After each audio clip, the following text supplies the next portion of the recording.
Hey everybody, it's Rick from Guitar Hangar in Brookfield, Connecticut, and today we're doing a real special video, my tribute to Mick Ronson and all things that I've seemed to have acquired over the years that belong to Mick. I've got some pretty amazing stuff, one being the guitar, the Ziggy guitar, with Mick's strap, which I just kind of have dangling off here. I don't know if you can see that. We'll stick to the guitar first. I've got his amps, I got all kinds of stuff, pedals and everything to show you. But we can sparkle, he may land tonight. Don't type that come and meet us, but he thinks he blew our minds. There's a star man waiting in the sky. He told us not to blow it, 'cause he knows it's this is the guitar he used on Hunky Dory, Man Who Sold the World, Aladdin Sane, the Ziggy album, of course, Pinups, the tour, you know, the Ziggy Stardust tour. You know, he went on to play it with Dylan on the Rolling Thunder tour. He did it, you know, a lot of stuff with Ian Hunter on this guitar. I mean, basically that whole chunk of Mick's career, he used this guitar pretty exclusively. You know, he did have other Les Pauls, and you'll see odds and ends now and then out there, pictures of him with I think a Cherry Sunburst custom, and I think he had a Standard at one point that was a natural finish, and you can tell by the inlay, you know, the custom has a block inlay and the Standard has a different type of inlay. It's a parallelogram, I believe. So this is the Ziggy guitar. Along the line somewhere, the headstock had snapped off many times. There's a picture of Ian Hunter with the guitar like right up to the bottom of his neck, and then the headstock above his head from a show. I heard from someone that was at the show that Mick used to, you know, hang the guitar out over the audience for people to strum on, and some big cowboy grabbed the strings and yanked it, and the headstock came right off the guitar because it had just been so weakened by being repaired so many times. So from what I understand, again, through just, you know, many people that have, you know, had met Mick and talked to him over the years, is he knew somebody at the BC Rich Guitar Factory, and they took this guitar and they refashioned a new headstock basically for it. And you can see where it was spliced on right here and grafted here. So that was the only way to really save this guitar, because this part of the guitar had just been shattered so many times. So, you know, in doing that and fashioning this all up, they just finished stripping the guitar down and made it all natural everywhere. It used to be black. Underneath this, this control cavity here, it's all black in there. When I got this guitar, when I found it in Australia at the Hard Rock Cafe. I had been talking to a lot of different people at the Hard Rock Cafe in the USA, and I had talked to a lot of people that had interviewed Mick about this guitar. And one person said that he remembered reading an interview that it was in Australia, and in talking to the people that did the memorabilia for the Hard Rock organization in the US, you know, they told me, no, we don't have anything on record of Mick having anything here. But I said, well, you know, I was told that someone read in an interview he gave it to the Hard Rock Cafe in Australia, and they said, well, wait, Australia just licensed the name. We don't have any kind of database, you know, that would reflect anything they have. So you need to contact them directly. So I did. I contacted. I think it was Mel Bourne. It could have been Sydney, but I think it was Mel Bourne. This is going back to 2000. I found this guitar. I called up them at about, I don't know, about midnight, which was like 11 o'clock in the afternoon their time. They had just opened up, and I spoke to a guy and I said, yeah, I'm just inquiring, do you happen to have a Mick Ronson Les Paul there? And the guy goes, yeah, I'm looking right at it. It's been hanging here for 12 years. So I finally found the guitar. And then I verified it was the Ziggy guitar. Susie Ronson had sent me a bunch of photos of close-ups of the guitar with Mick. And the real telltale mark, because the top was sanded off, you know, the grain of the guitar is like a fingerprint, and it looks a little different now because there is a clear coat over it, where when Mick had it, it was just raw wood. But there's a very distinct V in the wood grain right here that goes from the 3-position pickup down, or 3-position pickup selector down, and then back up into the front pickup, and it's right there. So this was the guitar. And after I was done doing backflips and everything, I started negotiating with them, and I arrived at an agreement with them to repurchase the guitar from them. I got the guitar.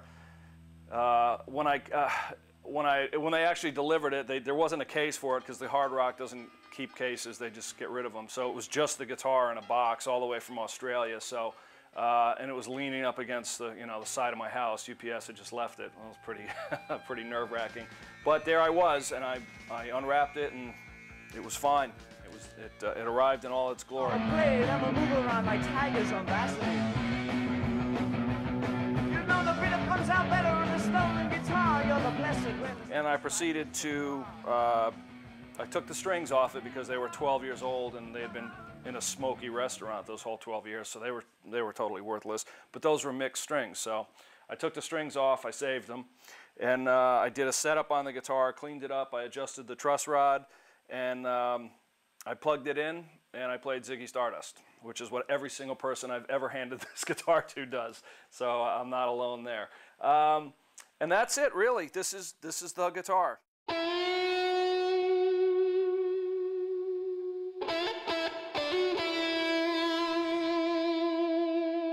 So without further ado, I've got this guitar plugged into one of Mick's old wah-wahs. This is an old Crybaby made in Italy.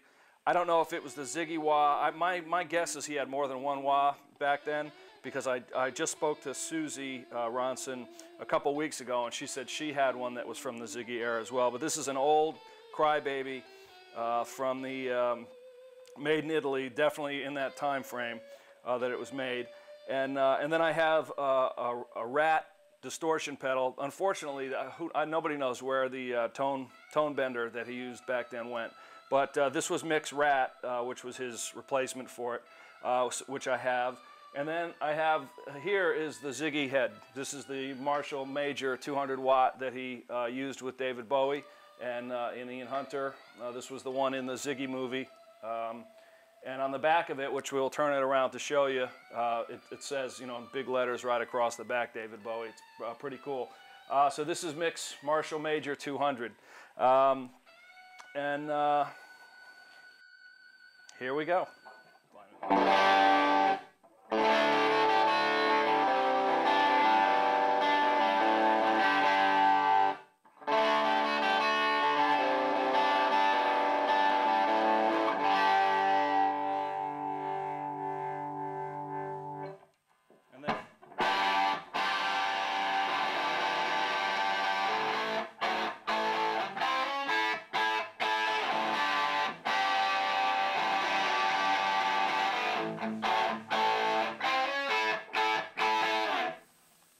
That man. And if you now I'm gonna just kick the wah on here, back it off, and give it a little distortion. So you see how Mick got that sound. He cocked the wah back,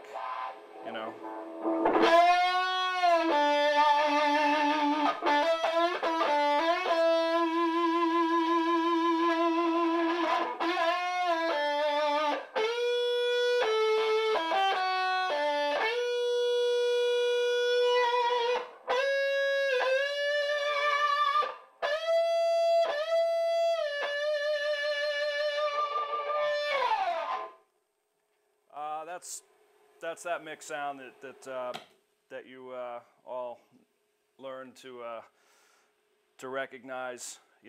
Just pretty simple setup. A wah-wah, and he used a Vox tone bender back then, and then he moved on to other things. Okay, so in 2000 I got this guitar, and I kept it in my possession for, I don't know, 6 months or so, and then I sent it into the Rock and Roll Hall of Fame in Cleveland, where it stayed for 2 years. And like I said, it came in no case, so I put it in one of these 80s Gibson protector cases, and still has the tag on it from the Rock and Roll Hall of Fame. It says Ronson, Tedesco, loan on the tag, and then there's some sort of lot number so they could know where they kept the case, I guess, or how what guitar it belonged to, so it'd be registered there. So this was the case I sent it to the Rock and Roll Hall of Fame in.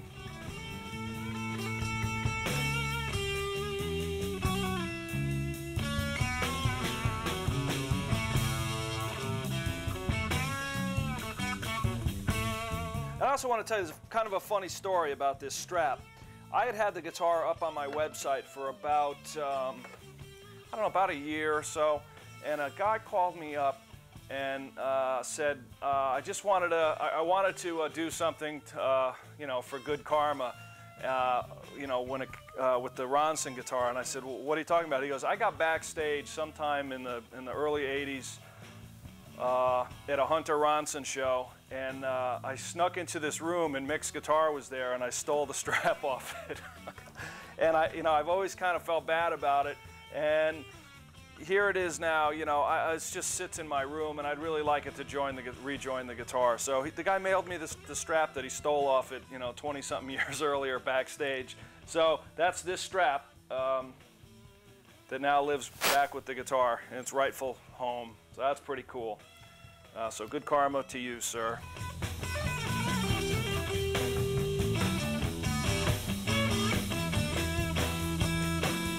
This is a JTM 45, and this is the 412 cabinet that he recorded his last album with, Heaven and Hull. So that's what these two are. And this, again, you know, is the Marshall Major. So we got a power switch here. This head's been modded by, you know, whoever worked on Mick's amps back then. It looks like at one point there was 4 inputs, and then these got plugged, and now there's just the one. So then you've got basically a volume, a bass, and a treble. Real simple. And then so somebody installed a standby switch, and then there's just an on-off switch. They're going to put it into standby now. And then on the back of it, which I'll turn it around and show you now. Okay, so here you can see the back of this whole rig, and you know, no mistake in that. Bowie, and then also in it looks like magic marker, somebody wrote in small letters Ian Hunter, and knowing Ian as well as I do, I can't help but think he went and scribbled it on there. You know, he's got quite the sense of humor, so that. But I don't know who put that there. But anyway, I'm sure, you know, Ian did have these amps in his, or this amp in his place in his basement when he lived in Chappaqua, and Mick did use it, you know, with Ian as well. So, so here we've got, I'm not sure what these are. They're microphone XLR. I'm not sure what they're there for. I have not done anything to this head since I got it, except I took the screws off the back just to look look inside. But I didn't go any further than that. I have no idea what the purpose of these two things are. They're obviously mods. But then we've got, you know, our 2 speaker outputs here, and then we've got a voltage selector here, and you've got your impedance selector here, and a power cable here, a couple of fuses. One thing to note about this amp, Mick has 2 of the power tubes pulled on it. So it's actually, he had it running at 100 watts, because this is actually a 200 watt amp, and oh my God, is it loud. I mean, it's loud at 100 watts. It's ridiculously loud. So 200 watts was just, you know, there's no call for 200 watt heads. You know, it just presents a problem with stage volume. So Mick had 2 of the power tubes pulled, so he was actually running it at 100 watts. And that's it. That's the head. You know, this is the JTM 45. This looks to be all stock, this head and cabinet. You know, I guess Mick got it from John Henry Enterprises from over in the UK, because that's where he was recording Heaven and Hull. Hopefully he paid for it and didn't just, you know, but I paid for it. Anyway, so this is the back of this, and again, this, you know, this head really has nothing to do with these, but just so that you can see what it is. Now I want to show you a few other things that belong to Mick that I happen to have, just so you can kind of take a look. You know, I'll get all his pedals out and I'll put them on the floor, and And then I'll get out, you know, I've got a keyboard of his, and I got some other stuff, so I'd like to show you that as well. That's actually Mick's guitar stand as well, the Arbiter guitar stand that I got from Susie. And so moving on to the next thing. Okay, so here we are with a bunch of Mick's effects and pedals. I'll start out with this MXR Distortion Plus. It's just typical, you know, distortion pedal. This would have at some juncture taken place taken the place of the tone bender in his pedal board. So here's that. Got a Dan Armstrong orange squeeze, which is basically like a little compressor.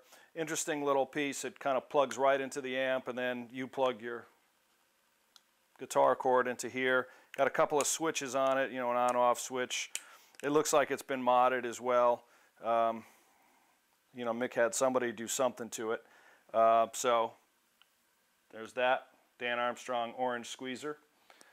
Got a couple other distortions. We've got a Marshall Blues Breaker pedal.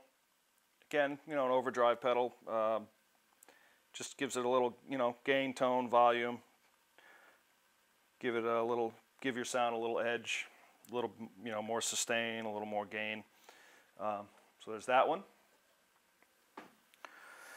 You've got the Rat pedal, which I used in the demo earlier. Again, it's you know, distortion pedal. You got distortion, tone, and volume, on-off switch. And see, this one has a little mounts. This was at one point, I guess, mounted to a pedal board that Mick had. So this still has the little bracket, homemade brackets on it.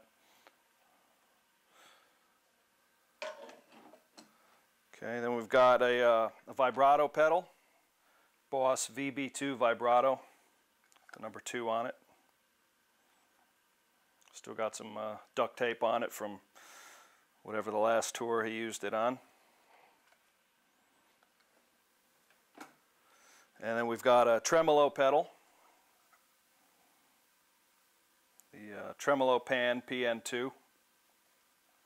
I've used some of these pedals on records and stuff myself, just for the heck of it. And I got 3 wah-wah pedals from Susie. I got this Vox wah. Doesn't look super old. Made in the U.S. I got another one just like this that I gave to Joe Elliott from Def Leppard as a gift, being a fellow Ronson fan. So there was 2 of these, but like I said, I gave one to Joe. He was my favorite guitar player, and probably always will be. And he has it in his studio. And then this is the wah that I used in the demo as well. As you can tell, this is a real old wah. Again, has the little homemade thing, so it could be mounted to something. But it says, you know, manufactured in Italy. So it's an old crybaby. This particular pedal, I took the battery, that connector had failed on it. The wire had snapped off where the battery actually connects, takes a 9-volt. So that's been replaced. But other than that, it's exactly as it was when it was last used by Mick. And then I have his, and this has the number 3. As you can see, it has the number 3 on it. So I guess this was for the road crew, you know, what order to put the pedals in. And then this is Mick's Roland Chorus Echo. And I've seen pictures of him playing live with this sitting on top of his amp. So that's a pretty cool piece too. All right, so this is Mick's Ensoniq EPS performance sampler. You actually have, this was one of the earlier type of things. You actually have discs, like little 3.5-inch floppy disks that have the sound samples on it. You have to load them into the machine, and it'll hold, I think, up to 8 or 10 sounds or something at one time. So if you had like a string sound you liked, you'd load it in, and a piano sound, you'd load it in, and a bell sound or whatever effect you were looking for, you know, brass, whatever. You'd load it in, drums, you know, anything that were sampled, and then it would retain them. And every time you shut it off, you had to reload the sounds in. So just for the heck of it, I've got a box of all kinds of odds and ends and weird things, you know, power adapters and cabling of all kinds, a broken microphone. This is probably a sustain pedal for an Ensoniq keyboard. Which I have. I have his Ensoniq sampler keyboard. And there's what else is in here? A lot of power cables. There's looks like some kind of a switch, 2-button foot switch for an amp, perhaps, that he had. You know, I got a bag here full of all his old 9-volt batteries that were in the pedals. This is the Ensoniq manual for the keyboard. A couple of other adapters, a little MIDI cable, Mick screwdriver, a bunch of other little batteries and so on and so forth. A little little microphone impedance transformer to go from XLR to quarter inch. So that's really about it. Everything else, you know, there's a couple of God knows what. Looks like a little fuse, and yeah, a little fuse thing for an amp that's no good. And that's it, really. A couple of other little adapters. Just every musician's got a box like this in their closet of just crap. But that's that. Now I'm going to take you for a little walk into another room, show you a few other things, and then we should wrap it up. So follow me.